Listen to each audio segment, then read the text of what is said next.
Bismillahirrahmanirrahim. Assalamu alaikum warahmatullahi wabarakatuh. How are you dear students?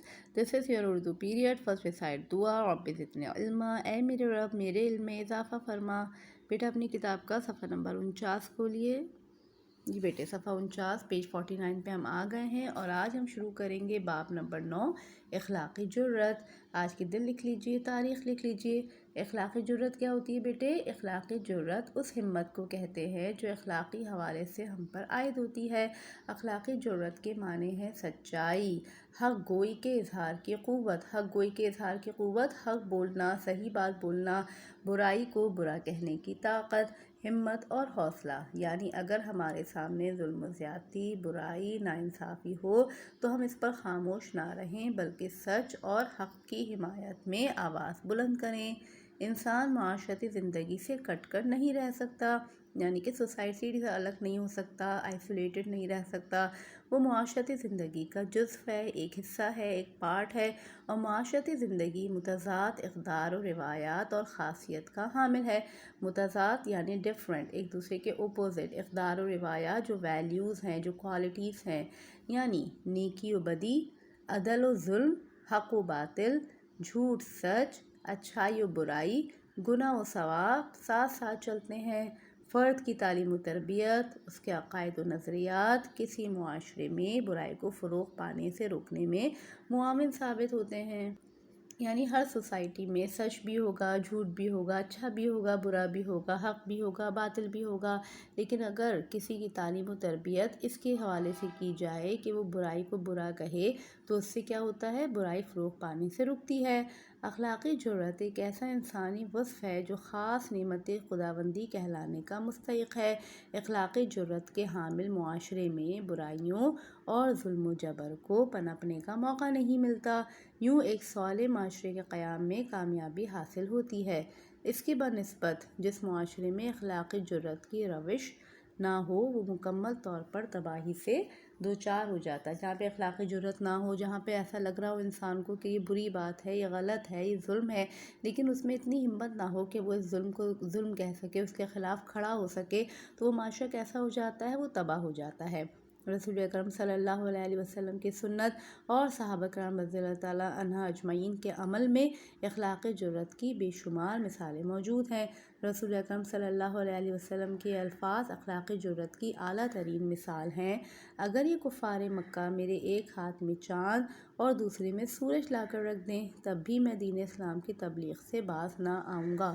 یعنی اگر نبی کریم صلی اللہ علیہ وسلم یہ فرما رہے ہیں، کیونکہ وہاں پہ آپ کو پتہ ہے کہ کفار نے ان کو بہت زیادہ آفرز کی تھیں کہ آپ سونا لے لیں، آپ جواہرات لے لیں، آپ لیڈر بن جائیں، لیکن آپ اسلام کی تبلیغ نہ کریں. جیسا ہم کر رہے ہیں، جو ظلم ہم کر رہے ہیں، جو ہم عبادات غلط کر رہے ہیں، جو ہم نے غلط معبود بنائے ہوئے ان کو ویسے ہی چلنے دیں.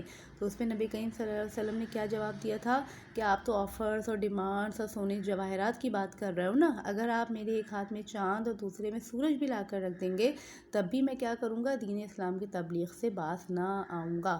یعنی میں سچ کو سچ کہوں گا، حق کو حق کہوں گا، باطل کو باطل کہوں گا، گناہ کو گناہ کہوں گا. پاکستان بھی قائد اعظم محمد علی جناح کی اخلاقی جرت کا انعام ہے. کیسے ہے؟ کیونکہ پاکستان کب بنا؟ ظاہر اس وجہ سے بنا کہ قائد اعظم جب یہ دیکھ رہے تھے کہ وہاں کے مسلمانوں پہ ہندو اور انگریز مل کر کس قدر ظلم کر رہے تھے. اگر وہ بھی چپ چاپ یہی دیکھتے رہتے کہ ظلم ہو رہا ہے، ٹھیک ہے، میرے ساتھ تو اچھا ہے، مجھے کیا ضرورت ہے کہ میں ان سب کا کام کروں، ان سب کی مدد کروں، تو کیا ہوتا؟ پاکستان نہیں بنتا. لیکن یہ قائد اعظم کی اخلاقی جرت تھی کہ انہوں نے دیکھا کہ ظلم ہے، انہوں نے ظلم کو ظلم کہا، غلط کو غلط کہا اور اس سے نجات کے لیے کوشش کی. قائد اعظم نے تحریک پاکستان کے دوران ہندوؤں اور انگریزوں کے سامنے جس اخلاقی جرت کا مظاہرہ کیا اس کی مثال دور حاضر میں ملنا ممکن نہیں. یہی وجہ ہے کہ انہیں نہ چاہتے ہوئے بھی مسلمانوں کے لیے ایک الگ مملکت ریاست کے قیام کے مطالبے کو تسلیم کرنا پڑا. یعنی قائد اعظم تو کھلے عام کہا کرتے تھے نا کہ بھئی یہ غلط ہے، یہ ظلم ہے اور ہمیں جو ہے الگ ملک دینا پڑے. تو ان کی اخلاقی جرت کی وجہ سے ہی انگریزوں اور ہندوؤں کو نہ چاہتے ہوئے بھی یہ کہنا پڑا کہ ہاں ٹھیک ہے، ایک مسلمانوں کے الگ ریاست بننی چاہیے. طلبہ کی تعلیم و تربیت کا ایک لازمی حصہ ان میں اخلاقی جرات پیدا کرنا اور اس کی حوصلہ افزائی کرنا ہے۔ ایک ایسا طالب علم جو اخلاقی جرات کی دولت سے مالا مال ہو اور وہ برائی، ظلم اور ناانصافی پر خاموش نہیں رہتا، نہ تو دوستی کی خاطر سچ بات کہنے سے رکتا ہے، نہ ہی اپنے یا دوستوں کے مفاد کے لیے جھوٹی گواہی دیتا ہے، وہ دوستی کو بالائے طاق رکھتے ہوئے اخلاقی جرات کا مظاہرہ کرتا ہے اور ہمیشہ حق اور سچ کہتا ہے۔ یعنی کہ اگر اس کے دوست کے ساتھ کوئی غلطی ہو گئی، دوست سے کوئی غلطی ہو گئی، اس نے کسی کی کوئی چیز چرا لی اور یہ صرف اس وجہ سے کہ میرا دوست ہے وہ چپ ہو گیا، ایسا نہیں ہوتا۔ وہ کیا کرتا ہے، جس میں اخلاقی جرات ہوتی ہے، ٹھیک ہے یہ میرا دوست ہے لیکن اگر اس سے بھی بات غلط ہوئی ہے تو میں اس کو غلط ہی کہوں گا۔ وہ کسی بھی مصلحت کے تحت برے کو برا کہنے سے نہیں چوکتا، یہاں تک کہ وہ کسی طرح کے دباؤ کو بھی اخلاقی جرات کی راہ میں حائل نہیں ہونے دیتا۔ دباؤ یعنی کہ اگر اس کو ایموشنلی بلیک میل کیا جائے کہ بھائی میں تو تمہارا دوست ہوں، میں نے تمہاری فلاں وقت میں مدد کی، اب تم میری مدد کرو، تو بھی وہ کیا ہوتا ہے، وہ ان چیزوں سے نہیں رکتا۔ طلبہ کا آپس میں اختلافات اور لڑائی جھگڑوں میں حق بات نہ کہنا، پردہ داری کرنا، حق چھپانا، دوست کو بچانے کے لیے جھوٹی گواہی دینا یا گواہی چھپانا نہ صرف اخلاقی جرات کے فقدان کی علامت ہے، فقدان کمی کی علامت ہے، بلکہ یہ فرد کی کمزور شخصیت کی دلیل بھی ہے۔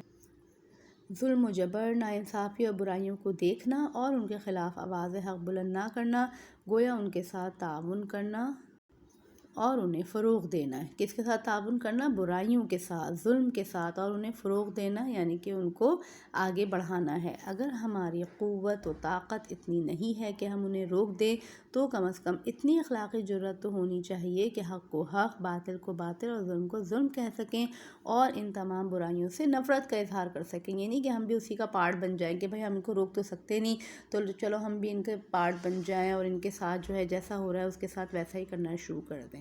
ٹھیک ہے، so this was all for today۔ اب آپ اس کو دوبارہ پڑھیے اور اس کے مشکل الفاظ کو اپنی کاپی میں لکھیے۔ جزاک اللہ خیراً کثیرا۔ السلام علیکم ورحمۃ اللہ وبرکاتہ۔